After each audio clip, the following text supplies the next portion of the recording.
अस्सलाम वालेकुम। Chapter number 3 theories of covalent bond and shapes of molecules हमारा continue है, जिसमें हम डिस्कस कर रहे हैं बॉन्ड कैरेक्टरिस्टिक्स। बॉन्ड कैरेक्टरिस्टिक्स में हमने 4 टॉपिक्स डिस्कस करने: bond energy, bond length, ionic character of covalent bond and dipole moment, जिसमें से बॉन्ड एनर्जी पे हम बात कर चुके हैं। आज की वीडियो में हम डिस्कस करेंगे bond length and ionic character of covalent bond. इसके बाद हमारा लास्ट टॉपिक रह जाएगा इस चैप्टर का डायपोल मोमेंट, जो कि हम नेक्स्ट वीडियो में कवर करेंगे ना। अब बॉन्ड लेंथ पे अगर हम बात करें तो बॉन्ड लेंथ क्या है? The distance between the nuclear of two bonded atoms in a molecule.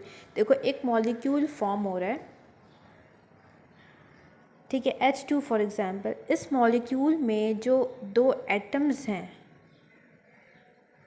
इन दो एटम्स के न्यूक्लियस के दरमियान जितना डिस्टेंस है उसे हम कहेंगे बॉन्ड लेंथ। जैसे कि यहाँ पे डायग्राम में देखो, हमने एग्जांपल ली हाइड्रोजन की, हाइड्रोजन का मॉलिक्यूल, ठीक है। ये क्या हाइड्रोजन का मॉलिक्यूल है, ये एक हाइड्रोजन, ये दूसरा हाइड्रोजन। यहाँ पे क्या हुई हुई, ओवरलैपिंग हुई हुई है ना, इट मीन्स ये एक मॉलिक्यूल फॉर्म हो चुका है। यहाँ पे क्या ओवरलैपिंग है। अब यहाँ पे ये क्या है, न्यूक्लियस है फर्स्ट हाइड्रोजन का, ये दूसरे हाइड्रोजन का न्यूक्लियस है सेंटर में। इन दो न्यूक्लियस के दरमियान का जो डिस्टेंस होगा उसे हम कहेंगे बॉन्ड लेंथ, ठीक है। यहाँ से यहाँ तक का डिस्टेंस, ये क्या कहलाएगा, बॉन्ड लेंथ। अब हमें एक बात पता है कि जो मॉलिक्यूल्स के एटम्स हैं वो कंटिन्यूसली वाइब्रेशनल मोशन कर रहे होते हैं, वो रेस्ट में नहीं होते, वो क्या करते हैं, वो वाइब्रेशन में होते हैं, उनमें कंटिन्यूसली वाइब्रेशन हो रही होती है। तो इसी वजह से, क्योंकि मॉलिक्यूल्स कंटिन्यूसली मोशन में है, रेस्ट में नहीं है, इसीलिए हम बॉन्ड लेंथ कभी भी प्रिसाइज नहीं मालूम कर सकते। रीज़न समझ आया क्यों पता नहीं कर सकते? क्योंकि देखो, अभी ये एटम्स हमने ऐसे बनाए, बट ये कैसे, इनमें वाइब्रेशन हो रही है, मतलब ये मूव कर रहे हैं दोनों एटम्स। तो जब एटम्स मूव करेंगे तो उनके न्यूक्लियस के जो दरमियान का डिस्टेंस है वो भी चेंज होगा, कभी कम होगा, कभी ज़्यादा होगा। तो हम बिल्कुल प्रिसाइज नहीं पता कर सकते बॉन्ड लेंथ, इसीलिए बॉन्ड लेंथ की हम एवरेज वैल्यू लेते हैं। तो नेक्स्ट लाइन में क्या लिखा है कि precise bond length can't be determined. यहाँ तक बात समझ आई। अब एटम्स कैसे हैं, बहुत स्मॉल हैं, साइज़ में कैसे बहुत स्मॉल, इन्हें हम देख भी नहीं सकते, तो इनकी बॉन्ड लेंथ हम नॉर्मल रेगुलर मेथड से कैलकुलेट नहीं कर सकते। तो इनकी बॉन्ड लेंथ मेजर करने के लिए हमारे पास एक ख़ास टेक्निक है, जिससे हम कहते हैं एक्स रे डिफ्रैक्शन टेक्निक। इसमें हम एक्स रेस की मदद से बॉन्ड लेंथ पता करते हैं मॉलिक्यूल का, ठीक है। अब यूनिट क्या होगी बॉन्ड लेंथ की? तो इसके लिए हम जो यूनिट यूज़ करते हैं उसे हम कहते हैं एंगस्ट्रॉम। इससे हम डिनोट करते हैं कैपिटल ए से, इसके ऊपर हम ऐसे नॉट का सिंबल बनाते हैं। अब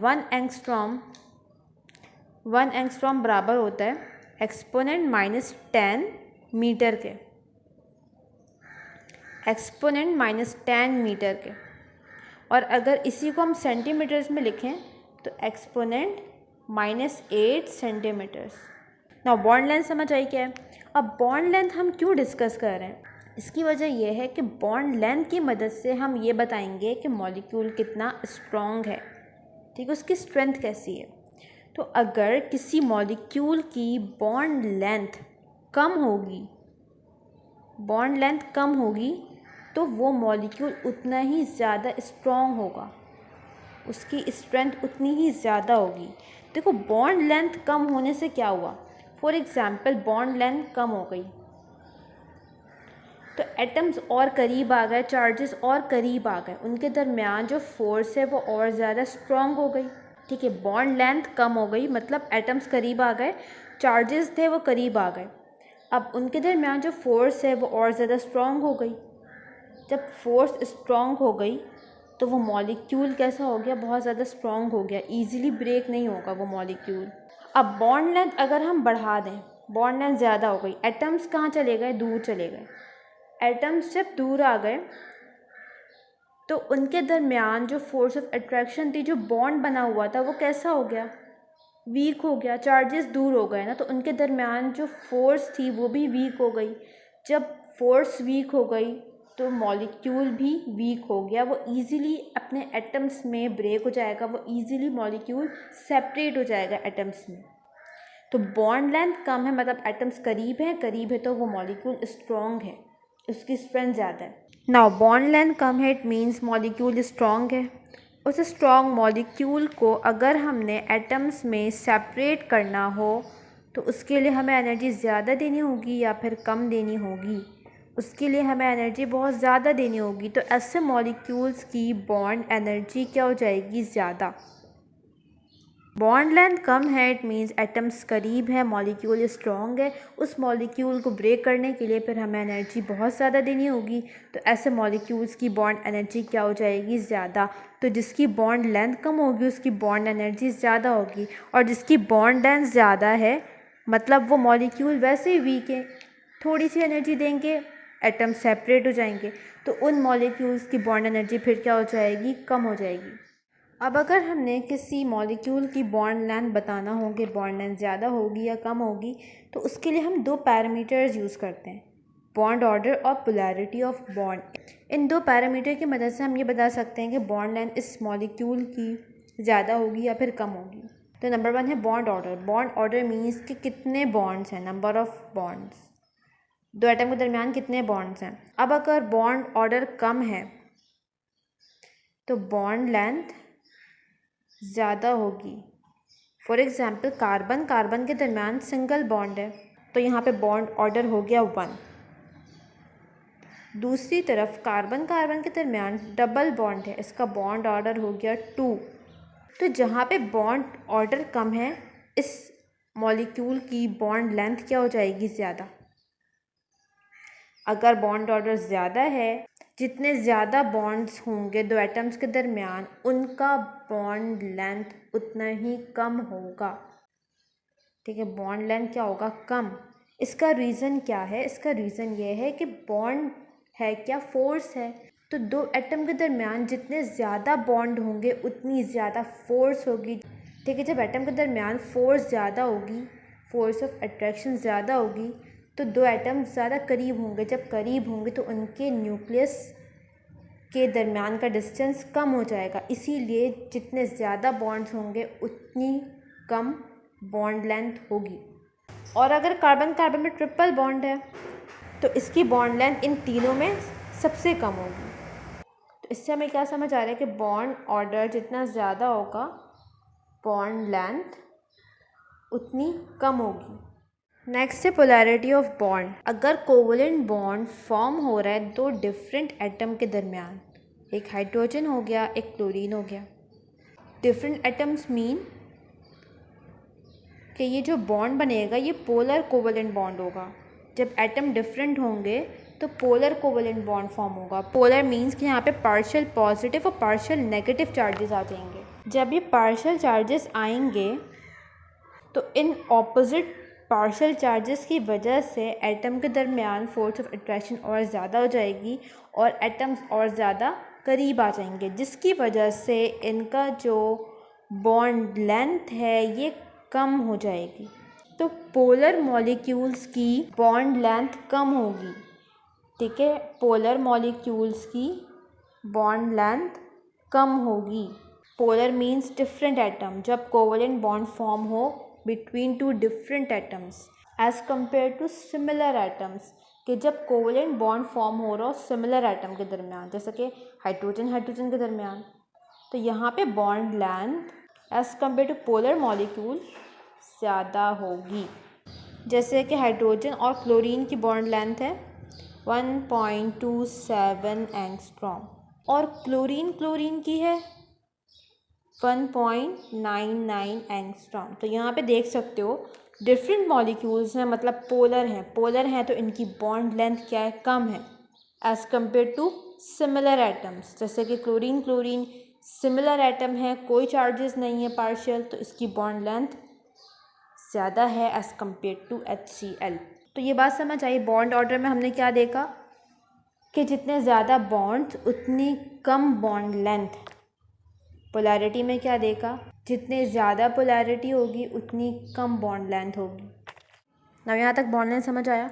अब बुक में टेबल बनी है उसे हम डिस्कस कर रहे हैं। देखो, अगर हमारे पास सेम एटम्स हैं तो हम स्ट्रेंथ डिसाइड करेंगे बॉन्ड ऑर्डर की बेस पे।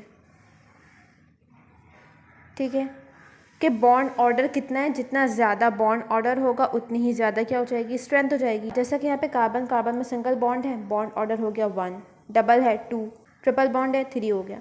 तो बॉन्ड ऑर्डर किसका ज़्यादा आ रहा है? ट्रिपल बॉन्ड का। तो इसकी बॉन्ड एनर्जी भी क्या हो जाएगी? ज़्यादा, मतलब ये ज़्यादा स्ट्रॉन्ग बॉन्ड है। यहाँ पे हमने जो वैल्यूज़ लिखी हैं ये है bond energy in kilo joule पर मोल्स लिखी हैं। अब यहाँ पर देखो, यहाँ पे दोनों एटम सेम है, कार्बन कार्बन है, यहाँ पे क्लोरीन क्लोरीन है, यहाँ पे हाइड्रोजन क्लोरीन है। ये डिफरेंस आ गया, ये होमोडायटोमिक है, ये हेटेरोडायटोमिक है। तो जब भी ऐसा हो कि बॉन्ड सारे सिंगल हो, एक तरफ होमोडायटोमिक हो और दूसरी तरफ क्या हो? हेटेरोडायटोमिक, तो फिर हेटेरोडायटोमिक की बॉन्ड एनर्जी ज़्यादा होगी, जैसे कि यहाँ पे देख सकते हो। अब यहाँ पे एक और कैटेगरी है, देखो कार्बन कार्बन में सिंगल बॉन्ड है, हाइड्रोजन हाइड्रोजन में सिंगल है, क्लोरीन क्लोरीन में सिंगल है। तमाम जो है वो होमोडायटोमिक है और बॉन्ड भी सिंगल है। अब हम बॉन्ड ऑर्डर के बेस पे भी फैसला नहीं कर सकते, हम पोलैरिटी के बेस पे भी फैसला नहीं कर सकते। तो अब हम किस बेसिस पे डिसाइड करेंगे? हम डिसाइड करेंगे साइज ऑफ एटम के बेस पे। जितना कम साइज होगा उतनी ज़्यादा बॉन्ड एनर्जी होगी। तो यहाँ पर देखो, एक तरफ कार्बन है विद 6 इलेक्ट्रॉन, एक तरफ हाइड्रोजन है विद 1 इलेक्ट्रॉन, क्लोरीन है 17 इलेक्ट्रॉन। तो सबसे स्मॉल किसका साइज़ होगा? हाइड्रोजन का होगा, इसके पास एक ही इलेक्ट्रॉन है क्योंकि। तो यहाँ पर देख सकते हो कि इसकी बॉन्ड एनर्जी क्या है? ज़्यादा है। तो इस तरह से ये चीज़ें एमसीक्यू में पूछी जा सकती हैं। तो बस इन बातों को याद रखो, इससे ईजिली एमसीक्यू हो जाएंगे। नाउ थर्ड कैरेक्टरिस्टिक है any character of covalent bond. तो इसको डिस्कस करने से पहले एक टर्म है इलेक्ट्रोनेगेटिविटी, उसे समझना ज़रूरी है। देखो इलेक्ट्रोनेगेटिविटी क्या होता है? The tendency of an element to attract a shared pair of electron. एक एलिमेंट की इलेक्ट्रॉन को अट्रैक्ट करने की टेंडेंसी, वो क्या कहलाता है? इलेक्ट्रोनेगेटिविटी। एक एलिमेंट की शेयर्ड पेयर ऑफ इलेक्ट्रॉन को अट्रैक्ट करने की टेंडेंसी, इसका क्या मतलब है? देखो जब एक बॉन्ड फॉर्म होता है तो इलेक्ट्रॉन्स की शेयरिंग होती है, तो वो इलेक्ट्रॉन्स जो शेयर्ड होते हैं उन्हें हम कहते हैं शेयर्ड पेयर ऑफ इलेक्ट्रॉन। ये क्या है? शेयर्ड पेयर है इलेक्ट्रॉन का। ये दो एटम्स हैं, यहाँ पे बॉन्ड फॉर्म हुआ है, 2 इलेक्ट्रॉन्स शेयर हुए हैं, तो इस पेयर को क्या कहेंगे? Shared pair of electron. अब इस इलेक्ट्रॉन के पेयर को ये एटम भी अट्रैक्ट कर रहा है और ये एटम भी अट्रैक्ट कर रहा है, ठीक है। इस पर ये एटम भी फोर्स लगा रहा है और ये एटम भी फोर्स लगा रहा है। कोई एटम इस इलेक्ट्रॉन के पेयर को कितना अट्रैक्ट कर सकता है, इसे हम उस एटम की, उस एलिमेंट की इलेक्ट्रोनेगेटिविटी कहते हैं। अब ये जो इलेक्ट्रोनेगेटिविटी है ये हर एलिमेंट के लिए डिफरेंट है। हाइड्रोजन की अलग होगी, क्लोरीन की अलग होगी, कार्बन की अलग होगी। ये डिपेंड करता है एटम के साइज़ पे। सबसे ज़्यादा जो इलेक्ट्रोनेगेटिविटी की वैल्यू है वो है 4, और पूरे पीरियोडिक टेबल में हाईएस्ट इलेक्ट्रोनेगेटिविटी है फ्लोरीन की, ठीक है। कितनी है? 4 है। अब यहाँ पर देखो ये 2 एलिमेंट्स हैं, ये सेम एलिमेंट है। फॉर एग्जांपल ये भी हाइड्रोजन हो गया, ये भी हाइड्रोजन है, तो दोनों हाइड्रोजन है, दोनों की इलेक्ट्रोनेगेटिविटी क्या होगी? सेम होगी, 2.1 होती है हाइड्रोजन की, ठीक है, सेम है। तो यहाँ से जितना फोर्स ये वाला हाइड्रोजन लगा रहा है इस इलेक्ट्रॉन के पेयर पे, सेम उतना ही फोर्स दूसरा हाइड्रोजन भी लगा रहा है इस इलेक्ट्रॉन के पेयर पे। दोनों की डायरेक्शन क्या है? ऑपोजिट है। तो ये इलेक्ट्रॉन का पेयर इन दोनों एटम से इक्वली अट्रैक्टेड रहेगा। फॉर एग्जाम्पल ये हाइड्रोजन फोर्स लगा रहा है 1 न्यूटन इस डायरेक्शन में, ये हाइड्रोजन फोर्स लगा रहा है 1 न्यूटन इस डायरेक्शन में। दोनों फोर्स इक्वल है और ऑपोजिट है, ये आपस में क्या हो जाएंगी? कैंसिल आउट हो जाएंगी। रिजल्ट में इन दोनों एटम्स पे कोई चार्ज नहीं आएगा, ठीक है। यहाँ पे दोनों हाइड्रोजन पे कोई चार्ज नहीं आएगा। जबकि अगर हम दूसरा केस देखें जिसमें एटम्स डिफरेंट हैं, एक एटम है हाइड्रोजन का, एक एटम है क्लोरीन का, ये शेयर्ड पेयर आ गया इलेक्ट्रॉन का। अब यहाँ पे क्या हो रहा है? इस शेयर्ड पेयर पे दोनों एलिमेंट्स, दोनों एटम्स फोर्स लगा रहे हैं, बट यहाँ पे देख सकते हो कि एटम्स क्या हैं? दोनों डिफरेंट हैं, तो इनकी इलेक्ट्रोनेगेटिविटी भी क्या होगी? डिफरेंट होगी। हाइड्रोजन की क्या होती है? 2.1, क्लोरीन की क्या होगी? 3।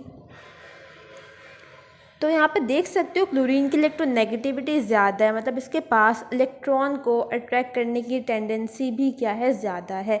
ये क्या कर सकता है? इस शेयर्ड पेयर को ज़्यादा अट्रैक्ट कर सकता है, इस पर ज़्यादा फोर्स लगा सकता है। ठीक है। अब ये ज़्यादा फोर्स लगाएगा, ज़्यादा अट्रैक्ट करेगा अपनी तरफ, तो उसके रिज़ल्ट में क्या होगा, ये इलेक्ट्रॉन का पेयर ज़्यादा देर तक किसके पास रहेगा, इस क्लोरीन के पास रहेगा, ठीक है, इससे ज़्यादा अट्रैक्टिव रहेगा, जिसके रिज़ल्ट में यहाँ पर पार्शियल चार्जेस डेवलप हो जाएंगे, क्योंकि इलेक्ट्रॉन किससे ज़्यादा अट्रैक्टेड है, क्लोरीन की तरफ अट्रैक्टेड है। तो एक तरह से क्लोरीन के पास एक्सेस हो रहा है इलेक्ट्रॉन, ठीक है। तो इलेक्ट्रॉन पर चार्ज क्या होता है, नेगेटिव, तो इसीलिए क्लोरीन पर पार्शियल नेगेटिव चार्ज आ जाएगा, क्योंकि इलेक्ट्रॉन का पेयर इससे ज़्यादा अट्रैक्टेड है, नेगेटिव चार्ज इससे ज़्यादा अट्रैक्टेड है। जबकि हाइड्रोजन की तरफ क्या हो रहा है, इलेक्ट्रॉन कम अट्रैक्टेड है, तो इसके पास इलेक्ट्रॉन की कमी हो रही है, तो इसके पास पार्शियल पॉजिटिव चार्ज डेवलप हो जाएगा। देखो यहाँ पे कंप्लीट चार्जेस नहीं कहना है, ठीक है। कंप्लीट चार्ज अगर कह दिया कि पॉजिटिव और नेगेटिव, तो ये गलत हो जाएगा, क्योंकि कंप्लीट चार्जेस किस में बनते हैं, आयनिक बॉन्ड में बनते हैं, जिसमें इलेक्ट्रॉन कंप्लीट ट्रांसफ़र हो जाता है और आयंस बन जाते हैं, वहाँ पे कंप्लीट चार्ज आता है। बट यहाँ कोवलेंट बॉन्ड के केस में चार्जेस डेवलप तो होते हैं, बट वो कंप्लीट नहीं होते, क्योंकि इलेक्ट्रॉन कंप्लीट ट्रांसफ़र नहीं होता, इलेक्ट्रॉन शेयर्ड दोनों से है, बस फ़र्क है एक से ज़्यादा अट्रैक्टेड है, एक से कम अट्रैक्टेड है। तो यहाँ पे पार्शियल चार्जेस डेवलप होते हैं, तो पार्शियल कहना लाजमी है। तो इसी चार्जेस के डेवलप होने को हम क्या कहते हैं, आयनिक कैरेक्टर। इसी चार्जेस के डेवलप होने को हम क्या कहते हैं कि इस कोवलेंट बॉन्ड में आयनिक कैरेक्टर आ गया। आयनिक मतलब आयंस बनना, चार्जेस आना। तो इस तरह से जो बॉन्ड बनता है चार्जेस के साथ, इसे हम कहते हैं ये पोलर है, और जो चार्जेस के साथ नहीं होता, न्यूट्रल होता है, इससे हम कहते हैं ये नॉन पोलर है। यहाँ पर याद रखना कि HCl जब कंप्लीट हम मॉलिक्यूल लिखेंगे ये तो न्यूट्रल होगा, इस पर कोई चार्ज नहीं होगा।